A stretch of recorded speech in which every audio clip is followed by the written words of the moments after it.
Murphy thing. Saturday Night Live years ago. It's like, you know, Jersey, but you go down there Jersey Pike. My daughter was born in Morris County, in Denver. That's my connection. Oh, okay. Yeah. We're like Northern Jersey. We're on the Jersey side, bro. We're like on the other side of that. Oh yeah, yeah, okay. All right, so let's get started. Beautiful day in Florida. Yeah. I don't know, it's probably about 50 degrees in Jersey. Who knows? It was nice getting. Yeah. No, I'm Bert. I play a little too. It's all about the guy who founded St. Augustine. And his name is Pedro Menéndez.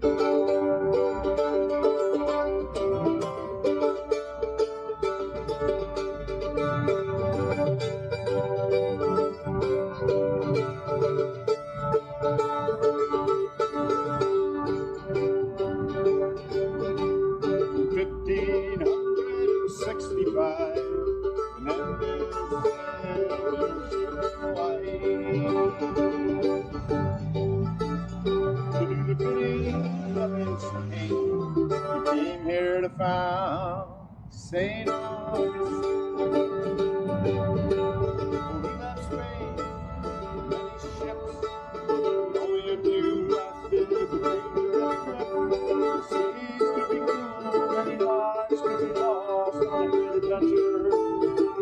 With the waves and loss.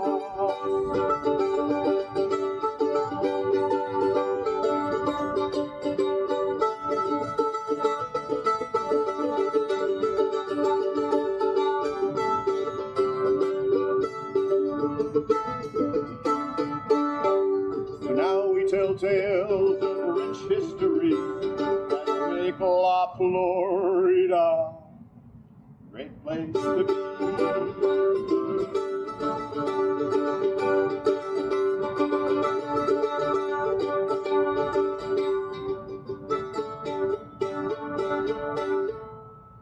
Viva La Florida! All right, so little man lived here about Pedro Menéndez. Now, who's he? Well, he's the guy who founded St. Augustine in 1565. And that's basically when we start the stories I'm going to tell you about, you know, in terms of history. And what we portray here on, you know, about 2 acres is about 250 years, 16th, 17th, and 18th centuries mostly.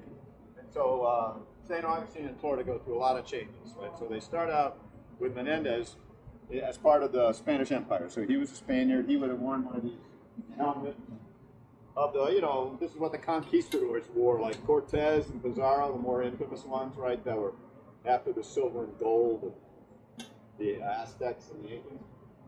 So he comes in 1565, and actually he set foot, the historians believe, just like about a mile north here where the cross is, if you've been up north of town here, what they call the north end, right? So in 1565, he comes from Spain with ships and soldiers and colonists, and he gets what became the oldest city in the United States. That's St. Augustine. It's not Jamestown. When I was a kid, born in New York City, grew up in the Berkshires, I was learning in the 4th grade, but these kids are learning that, you know, I thought it was Jamestown. This is 1565. Jamestown was 1607. So it was like a lifetime before, and depends on what lens you see history through, right? So as a kid, I was seeing it through an English lens, and down here you see it through Spanish.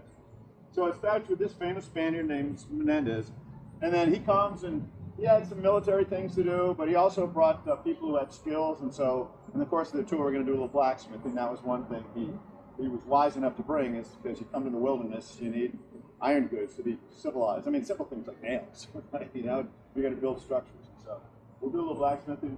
And then Menéndez is here for about 9 years. He was like what the Spanish considered the governor of the Adelantado, and then he moved on, and then there's like 100 years go by, and actually 200 years, and we call it the first Spanish period. So we break up like 250 years, from 1565 to 1821, into 3 periods.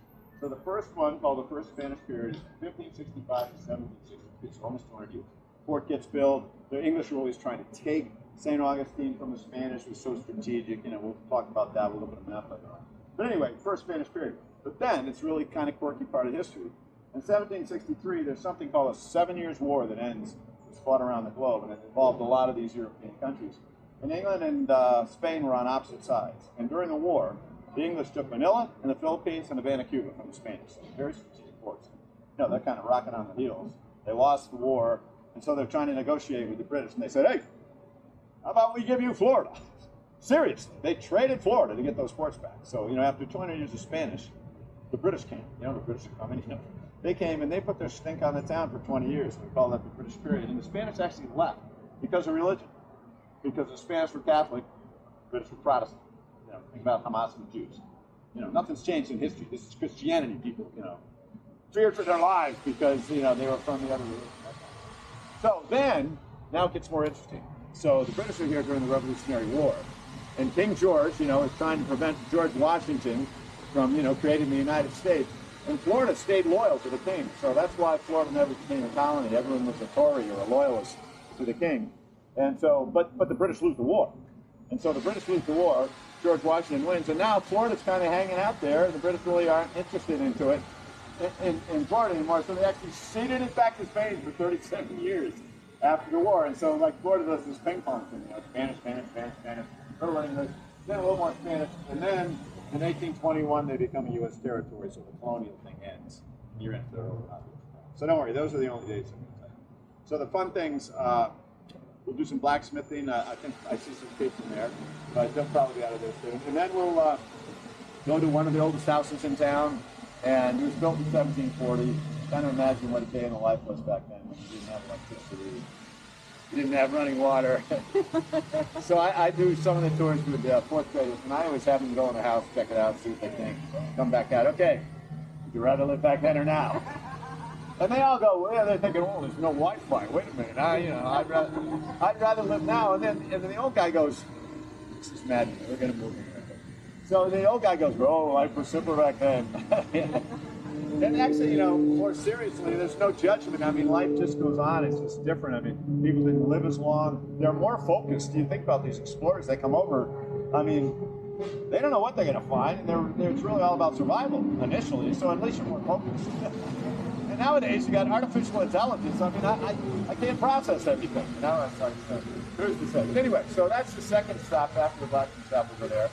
And then I want to get you thinking now about what it was like to make a trip on a ship, because we have a full-scale replica of one of the small ones that Menéndez had. And it'll blow your mind when you see the size of this thing. And then I start to describe what it was like to go from Europe to the New World, 3,000 miles across the Atlantic Ocean, when the worst part is they didn't really know where they were. And what I mean by that is the navigation is probably poorer than you think, because they did know latitude. You know, like GPS gives the latitude and longitude.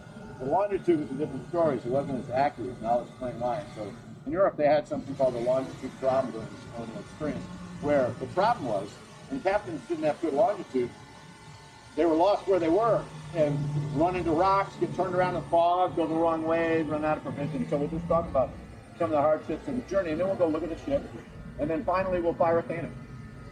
My favorite part. Oh, wow. Now, we won't shoot any cannonballs, but we will make like we would, and then we'll light a little black powder. I'll give you a little auxiliary button. Oh, all right, so let's get away from this drill. So follow me. We're gonna head out. Whoa! That was the cannon.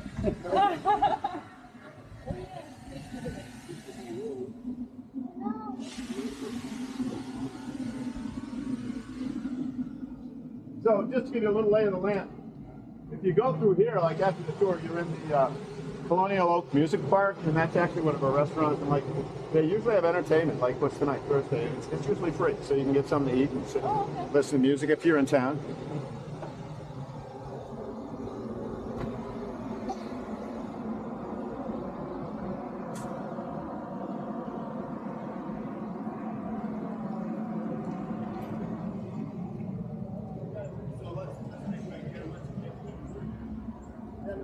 Fuego.